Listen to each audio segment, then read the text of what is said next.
How to delete cookies for specific websites in Google Chrome browser. So first you want to open up your Google Chrome browser and click on the three vertical dots on the top right.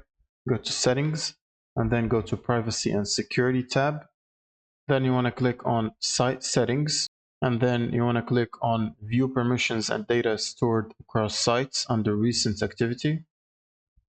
And in here you should see different cookies stored across different websites, and you can use this search bar right here to search for specific cookies or specific websites. So for example, to delete this data right here, I can click the button or the trash icon next to it and then click on delete.